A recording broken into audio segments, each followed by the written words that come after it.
raise a paw if you enjoy a good time. Well, guess what? So does your cat. It's not all about napping and grooming for our fine felines. They need play with a purpose.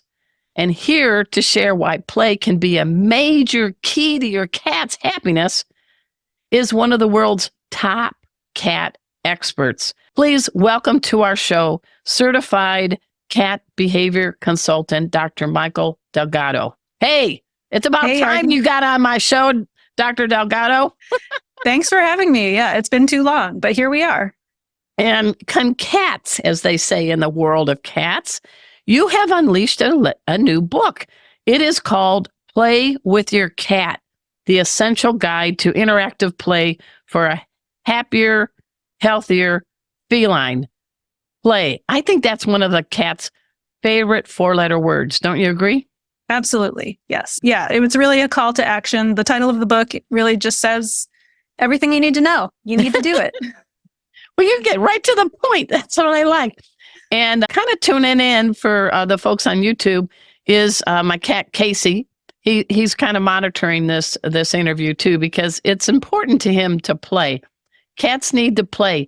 Kittens, prime timers, seniors, right? So let's just get right into it.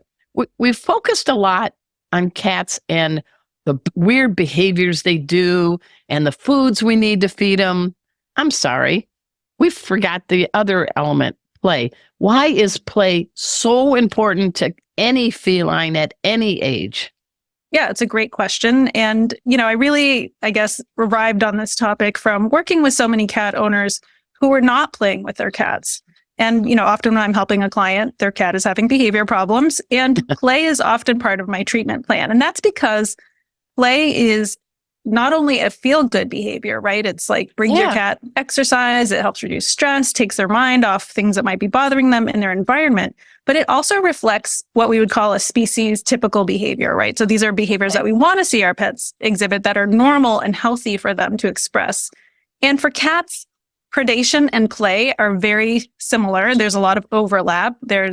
You just threw out a big word for some folks. Okay. Yes.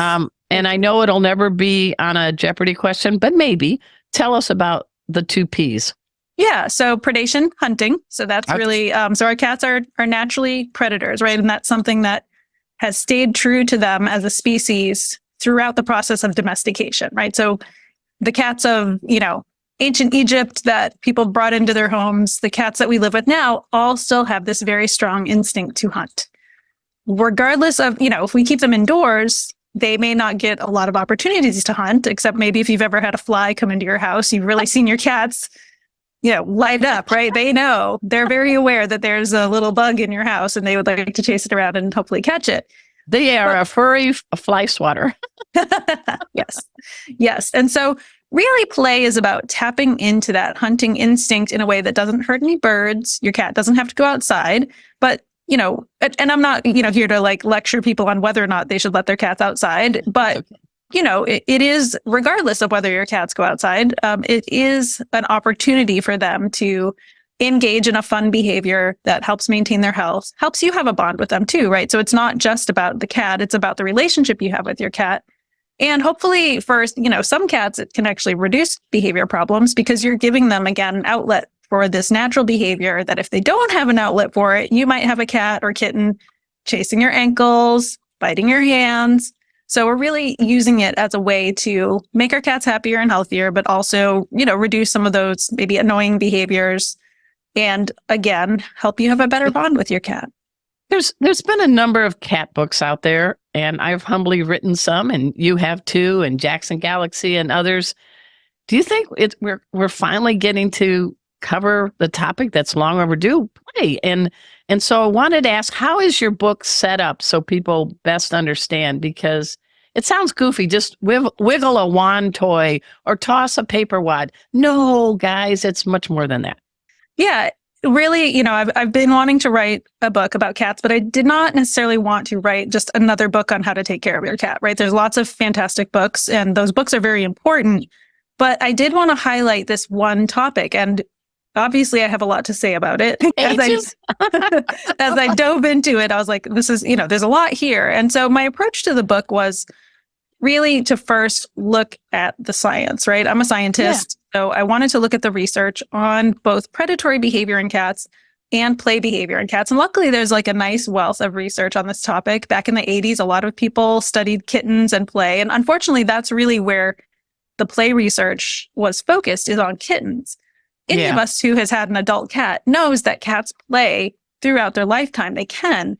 But a lot of people, if they don't play with their cat throughout their lifetime, maybe their cat becomes kind of a couch potato or, loses interest. And so I really wanted to encourage people to maintain that practice throughout their cat's entire life.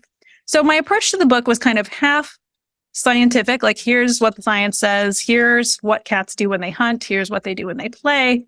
And the other half is more a practical how-to, right? Like what toys, how do you find out what toys your cat needs or likes? Right.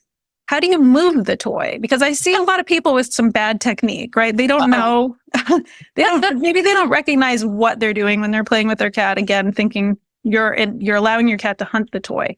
So you want to move the toy like a bird or a mouse would move. You don't want to just wave it around, whipping it and, scaring your cat or anything like that. So a lot of the book is a how-to. So give us a thing. It just turned into a fake bird. Yes. And I find myself in the living room with Casey, my cat. Yes. No bird is being harmed in the making of this comment. So what's the right bird move for me? Yeah. So there's lots of, and one thing I always recommend to people is like, learn about animals. Like I like to watch videos of birds. I have a bird feeder. So birds do things like, they hop around, they peck at food.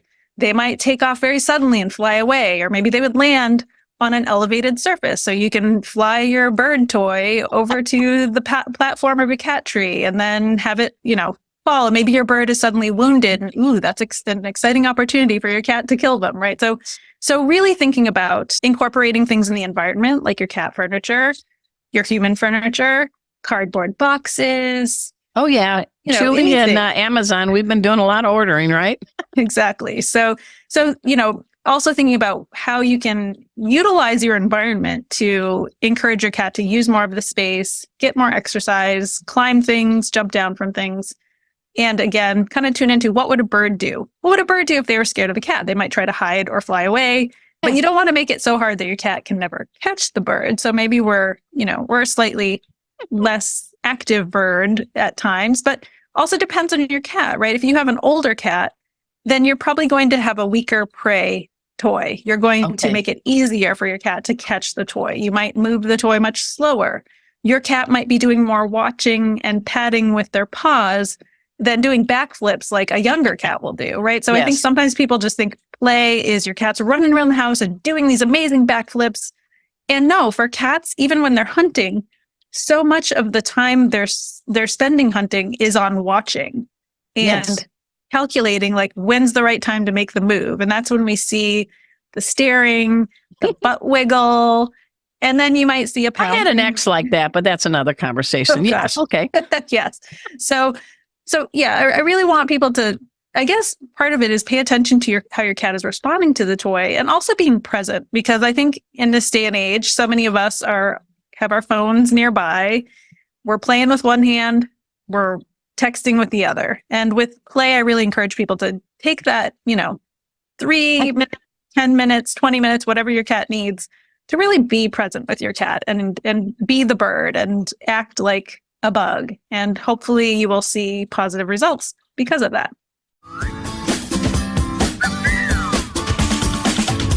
Thanks so much for making our tails wag by watching this guest interview from Arden Moore's Four-Legged Life. Four-Legged Life. Make sure to subscribe so you're up to date with all of our Four-Legged Life content. Four-Legged Life. Four-Legged Life.